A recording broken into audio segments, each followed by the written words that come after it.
Hello everyone, नमस्कार। मैं Ranjit Singh Indian पाठशाला में आप सभी का स्वागत करता हूं। चलिए हम इस सीरीज को आगे बढ़ाते हैं और लाभ हानि में अब तक की क्लासेस में हम 50 क्वेश्चन तक सॉल्व करवा चुके हैं। तो अब चलते हैं क्वेश्चन नंबर 51। तो इसमें जो दिया गया है, एक वस्तु 772 रुपए में बेचने पर जितना लाभ होता है उतना 522 रुपए में बेचने पर उतनी ही हानि होती है। उस वस्तु का क्रय मूल्य बताओ। तो देखो, जितना लाभ हो उतनी ही हानि हो, तो इस क्वेश्चन को रट लो आप। तो दोनों को क्या करना है, 772 बट्टे 522, इसको जोड़ के 2 से भाग दे देना है।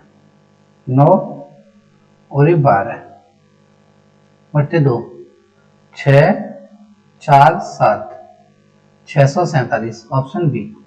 बस, जितना लाभ है उतनी ही हानि है, तो सीधा सीधा दोनों को जोड़ोगे, 2 से भाग दे दोगे बस। 20% के लाभ पर बेचे जाने वाले 10 मीटर कपड़े का क्रय मूल्य 360 है। तो 20 मीटर कपड़े का विक्रय मूल्य क्या होगा? 20 मीटर लाभ पर बेचा जाना है। बेचा कौन सा जाना है? जिस 10 मीटर कपड़े का क्रय मूल्य 360 है। तो अब हमें 10 मीटर का 360 है, तो 20 मीटर का 720 हो गया। तो ये कह रहा है 20 इस पे बेचना है हमें 20% के लाभ पर। तो विक्रय मूल्य कितना होगा? 5 से 1 5 से 1, 5 चौके 20, 5 चौके 20, तो 6 चौके 24। देखने को तो 6 चौके 24 से 864 यहीं से लग रहा है। और 14 चौक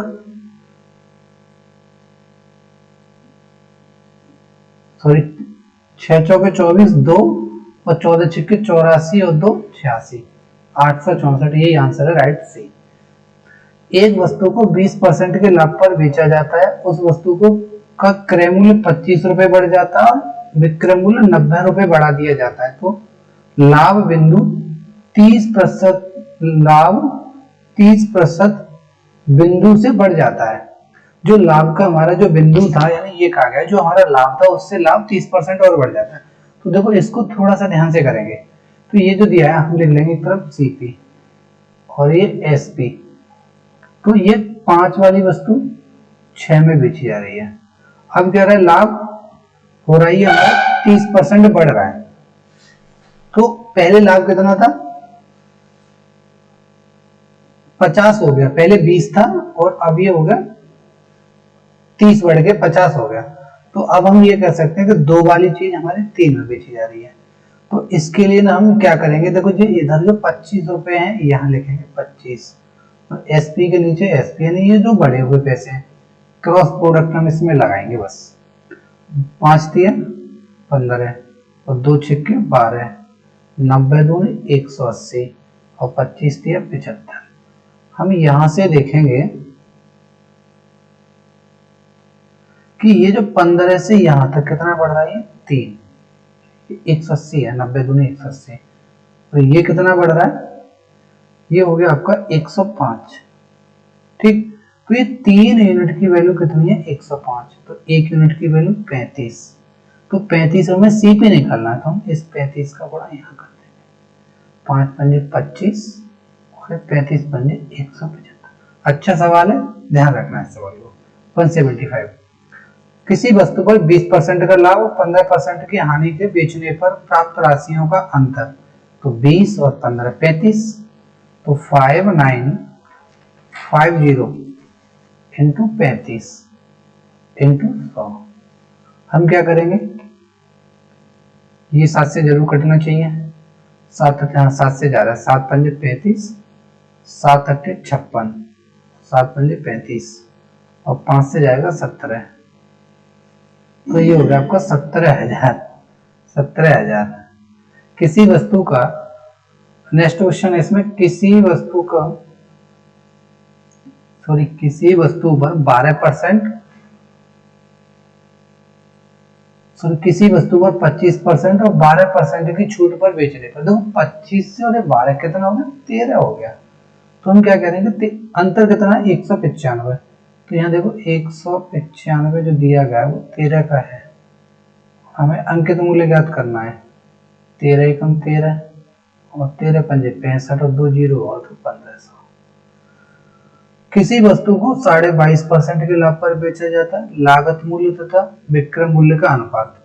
तो देखो लागत मूल्य हमारा कितना है 100 और 100 22.5 यानी लाभ पर बेच रहे हैं, तो यहां से इसको कट करेंगे 0.10 बढ़ेगा, 25 से चला जाएगा, 25 चौके 100 0 और 25 चौके 100, 25 नंबर 125, 40 और 49 यानी ऑप्शन नंबर बी। अगला क्वेश्चन है, दो वस्तुओं का क्रय मूल्य समान है, यदि पहली वस्तु पर 20% लाभ और दूसरी वस्तु पर 20% हानि। ये तो काफी इजी क्वेश्चन है। अगर हम मान लेते हैं दोनों का सीपी समान ही है, तो एक पर लाभ हो रहा है तो दूसरे पर हानि, तो पूरे सौदे में कुछ नहीं होगा। तो देखो 20% लाभ है तो मान लीजिए 20 रुपए लाभ हो गया, और इस पर 20% की हानि मान लेंगे तो इस पर 20% 20 की हुई, तो इससे कट जाएगा 0, क्योंकि क्रय मूल्य है तो क्रय मूल्य दोनों समान है, जितना लाभ है उतनी हानि है, तो कुछ भी नहीं हुआ हमें, 0% लाभ हो जाएगा। नेक्स्ट क्वेश्चन 58, दो वस्तुओं का विक्रय मूल्य समान है और यदि पहली वस्तु पर 25% का लाभ और 25% की हानि। देखो इसमें ना एक क्वेश्चन में इसमें ध्यान रखना है, ये इंपॉर्टेंट क्वेश्चन है, हम लोग इसमें गलती करते हैं। तो पहली बात तो इसमें दो चीजें चेक करनी है। देखो वस्तुओं का विक्रय मूल्य कैसा है, समान है, पहली कंडीशन एक फिल होगी हमारी, एक कंडीशन। दूसरी, ये जो लाभ और जो हानि है इनका संख्यात्मक मान भी समान होना चाहिए। जब हमारा संख्यात्मक मान समान है तो हम सक्सेसिव लगा देते हैं, प्लस का 25 माइनस का 25 प्लस माइनस माइनस 25 गुणा 25 बट्टे 100, इससे ये कट जाएगा, माइनस का 6.25% ये आएगा। तो ये होगा हानि होगी, और इसमें ना हमेशा हानि होगी जब ये दोनों ही विक्रय मूल्य समान हो, ये दोनों संख्यात्मक मान समान होंगे तो हमेशा ही हानि होगी, लिख लेना है। तो ये ध्यान रखना है 6.25।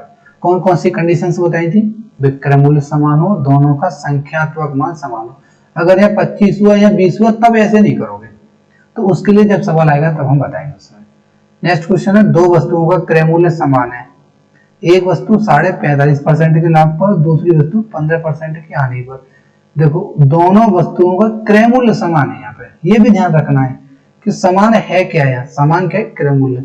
ये आने वाले क्वेश्चन से पेपर में मुझे ध्यान रखना है। देखो यहाँ क्रय मूल्य है विक्रय मूल्य, हम जल्दबाजी में गलत पड़ जाते हैं। तो मान लेते हैं 100 रुपए क्रय मूल्य, इस पे भी 100 रुपए क्रय मूल्य, तो ये लिख लिया हमने, है ना। तो कितना 45.5, 100 ही मानो क्योंकि आसानी रहेगी, 45.5 ही होगा इसका, और इस पर 15% की हानि तो 15 ही होगी। तो मैं लाभ कितना हुआ 30 का, इसमें से इसे घटा दोगे तो 30.5 का लाभ होगा। तो 30.5 आधा कर दो क्योंकि 200 का है, तो 215.25 लाभ हो जाएगा। दो वस्तुओं का विक्रय मूल्य समान है। देखो अब यहाँ विक्रय मूल्य फिर से आ गया, तो हमें दो चीजें बताई थी, एक तो संख्यात्मक मान समान हो और विक्रय मूल्य समान हो। तो पहली कंडीशन तो फिर है विक्रय मूल्य समान है। यदि एक वस्तु 25% के लाभ पर लाभ होता है, दूसरी 10% की हानि पर, तो अब ये दूसरी कंडीशन समान नहीं है। तो हमने कहा जब जैसा सवाल आएगा तब बताएंगे। ये सवाल भी चलो आ ही गया, तो हम इसको थोड़ा समझा देते हैं बेसिक से, तो जिसमें ना प्रॉब्लम नहीं होगी आपको करने में। तो दोनों का पहली बात तो विक्रय मूल्य समान है, दोनों आर्टिकलों को मान लेते हैं, एक आर्टिकल का ए और दूसरे को मान लेते हैं बी। तो ए विक्रय मूल्य लाभ पर बेच रहा है तो 100 देखो 25 होगा, दूसरा क्या है बी 10% की हानि तो 90 में बेच रहा है, तो ये बी 90% और ये 125। तो विक्रय मूल्य दोनों के जो इसने कहा समान, तो हमने समान रख लिया, ए अपॉन बी, तो 90/125। इसमें क्या कहा था, इसने कहा कि कुल लाभ या हानि प्रतिशत पूछा है, तो हम क्या करेंगे दोनों पे ना 0 बढ़ा लो या फिर इसको काट लो, 0 बढ़ा देते हैं, 2 2 0, 1 0 1 0। तो इस पर 25% के लाभ पर बेची जा रही है पहली वाली वस्तु, तो हम देखेंगे 25% 1/4, तो कितना हो जाएगा 225 प्लस का। अब कह रहा है कि 25 10% की हानि है, तो 10% की हानि के लिए 1/10, तो 125 की ये हानि हो गई। ये ऊपर वाला प्लस में, नीचे वाला माइनस में, तो 0, ये भी 0 और ये 1, यानी हमें 100 रुपए का लाभ है अभी भी, यानी प्लस में लाभ है ये। तो 100 कितना है, 1250 और ये 2150 का। इससे ये गया 0, 5 से 2 और 5 से 4 और 5 से 3, 200/43। देखो 5 बार तो ये जाएगा नहीं, 4 बार जाएगा। 4 बार इसमें 2 वाला तो ये ऑप्शन नहीं होगा, ये नहीं होगा, और ये हानि है तो ये हो जाएगा पहला ऑप्शन। देखो कुछ चीजें तो हमें अपने अनुमान से लगानी पड़ेंगी। ठीक है, नेक्स्ट क्वेश्चन। किसी वस्तु को 780 रुपए में बेचने पर होने वाला लाभ उसी वस्तु को 260 रुपए में बेचने पर होने वाली हानि का 6/7 है। देखो ये भी अच्छा क्वेश्चन है। हम इसको देखो कैसे करेंगे। देखो हम यहाँ मान लेंगे सीपी। पहले ना थोड़ी सी जगह कर लेते हैं।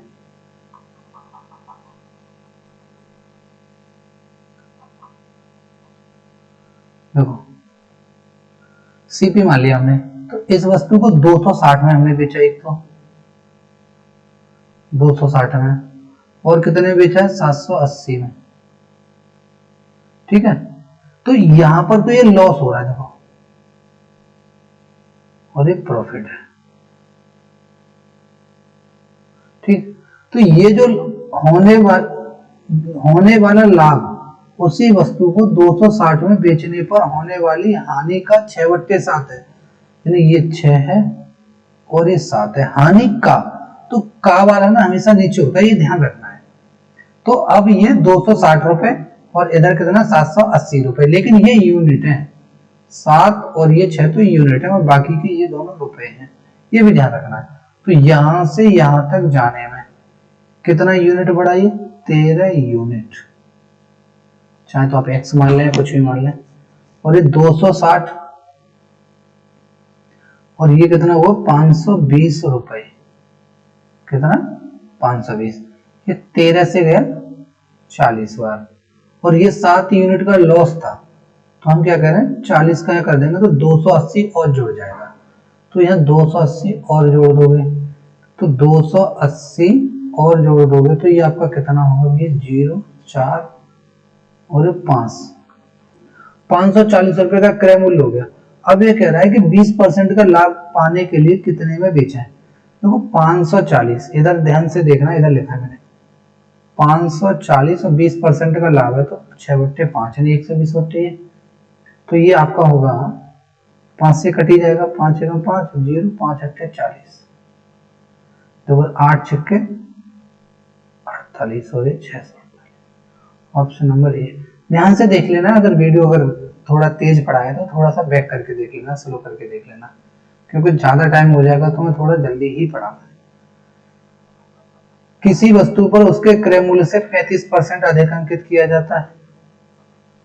यदि उस वस्तु को बेचकर 20% लाभ कमाया गया, अधिक भी अंकित किया और 20% लाभ भी कमाया, तो ये देखना है कि हमने कितने प्रतिशत की वस्तु पर छूट दी। ठीक है, देखिए चलते हैं।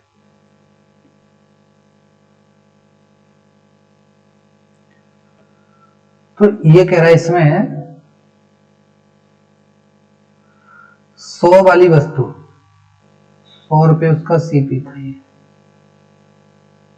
एमआरपी 135 का, और देखो 120 में बेच रहा है वो, ये कह रहा है कि 120, तो 15 की छूट हो गई फिर, क्योंकि ये तो एसपी हो गया, तो 20% का लाभ है, तो 15 की छूट कितने पर है, 135 पर। एमआरपी पे छोड़ देंगे हम 1/9, तो 11 सही 1/9%, ये हो जाएगा हमारा ऑप्शन नंबर ए। एक घड़ी पर 1008 का बट्टा उपलब्ध है, यदि घड़ी का अंकित मूल्य इतना है तो बट्टा कितने परसेंट है। देखो कितना इजी सवाल है, 1008 की छूट है और ये 3600 पे, 2 जीरो कट गए, 36 से काट लो, देखो 6 से काटो पहले, तो 9 से काटो, क्योंकि 9 से कटा, 9 चौके 36, 9 एकम 9, 9 एकम 9 और 9 दूनी 18, और ये 4 से कट रहा है, 4 दूनी 8, 4 अट्ठे 32, 28% की छूट होगी, ऑप्शन नंबर डी। अब ये कह रहा है 4 कुर्सियों और 3 मेजों का क्रय मूल्य इतना है। तो कोई ये सवाल भी पेपर में आ जाता है, एक सवाल ऐसा कैलकुलेशन का इक्वेशन वाला मिलेगा आपको, तो इसको भी थोड़ा ध्यान से समझ लें। है कुछ नहीं, बेसिक क्वेश्चन है, रैखिक समीकरण वाला है, एक तरह से आप कह लो। तो इसको करेंगे कैसे, ये छोटे छोटे क्वेश्चन है ना, बड़े इंपॉर्टेंट होते हैं, लेकिन इन्हीं में हम लोग गलती कर देते हैं। तो देखो ध्यान देना है, 4 कुर्सी और 3 मेज हैं, तो हम यहाँ लिखेंगे 4 चेयर प्लस 3 टेबल बराबर कितने में है, 2100 रुपए। अब कह रहा है 5 कुर्सी प्लस 2 टेबल, ये कितने में है, 1750। ठीक है, 5 है भाई, लगभग 5। ठीक है, अब ये कह रहा है एक कुर्सी का और एक चेयर का दोनों का मूल्य पूछ रहा है। तो देखो हम क्या करेंगे, या तो टेबल को बराबर कर लो या कुर्सी को। तो हम क्या कर रहे हैं कि इसमें हमने गुणा किया कितने, इसमें गुणा किया हमने 2 का, इसमें गुणा किया हमने 3 का। तो देखो 2 3 6 और 3 दूनी 6, तो ये टेबल तो टेबल कट जाएंगे। तो हम क्या करेंगे, 4 दूनी 8 चेयर और इधर जाके ये होगा 4200 और 5 दिए 15 चेयर, और ये होगा 3 से 0, 3 पंजे 15, 17 51 और 52। तो ये यहां से ये माइनस का, ये भी माइनस का, तो माइनस का बचेगा 7 चेयर का मूल्य, और इधर होगा 0 5 0 और 1, तो माइनस से माइनस गया, तो चेयर बराबर हो गया 150। एक चेयर का मूल्य कितना है, 150। तो अब हमें कहना है कि एक चेयर का मूल्य 150 है। तो देखो यहां पर हमारी कितनी चेयर थी, 4, तो 4 चेयर कितने की हो गई, 600 की। तो 600 अगर आप यहां से माइनस कर दोगे तो कितना बचेगा भाई, 1500। जब ये 1500 बचेगा तो ये 1500 कितनी टेबल का मूल्य, 3 का, तो अब 3 से भाग दे दोगे तो कितना आएगा, 500। तो एक आंसर आ गया 500, यानी ये टेबल का है। तो देखो 150 और 500, तो देखो 150 500 एक ये भी है और 150 500 एक ये भी है, तो दोनों में ध्यान रखना है। तो पहले पूछा एक चेयर यानी कुर्सी, तो पहले 150 होगा, बाद में 500 होगा, तो option number A is the right answer. ये भी ध्यान रखना है, क्योंकि देखो ए और डी दोनों ही सेम है, जल्दबाजी में हमें पीछे वाला देखा, हमने मार दिया। यदि बिक्री का मूल्य 3 गुना किया जाए तो लाभ 5 गुना होता है, लाभ 5 गुना होता है, तो लाभ प्रतिशत ज्ञात करो। तो देखो सीपी एसपी, ये हमने 1 माना और ये कर दिया 2, तो ये SP1 है, तो हम क्या करेंगे SP2। तो अब ये कह रहा है कि विक्रय मूल्य 3 गुना कर दिया जाए, विक्रय मूल्य 3 गुना कर दिया तो ये 6 हो गया। अब यहां से देखो, यहां से तो ये जो लाभ था, लाभ यहाँ पर 1 था, लाभ यहाँ कितना था, 1 था, लेकिन ये यहाँ पर कितना हो गया, 5। तो ये पूछ रहा है, तो लाभ 5 गुना हो जाता है। देखो लाभ यहाँ 1 था तो लाभ यहाँ 5 हो गया, कंडीशन फुलफिल हो रही है। तो ये कह रहा है तो लाभ प्रतिशत ज्ञात करें, तो लाभ प्रतिशत यानी जो वास्तविक लाभ प्रतिशत है वो ज्ञात करना है, वास्तविक लाभ प्रतिशत। तो देखो इसमें क्या करेंगे कि 1 से 2 हो रहा है, तो 1 से 2, तो 1 लाभ है 1 पर, 1/1 इंटू 100, तो कितने प्रतिशत लाभ हो गया, 100%। तो ऑप्शन नंबर बी। तो ये थे हमारे 65 का क्वेश्चन। अब बाकी के जो भी क्वेश्चंस बचे हैं वो नेक्स्ट क्लास में होंगे, और इस क्लास में सिर्फ इतना ही। और थैंक यू सो मच आप सभी को।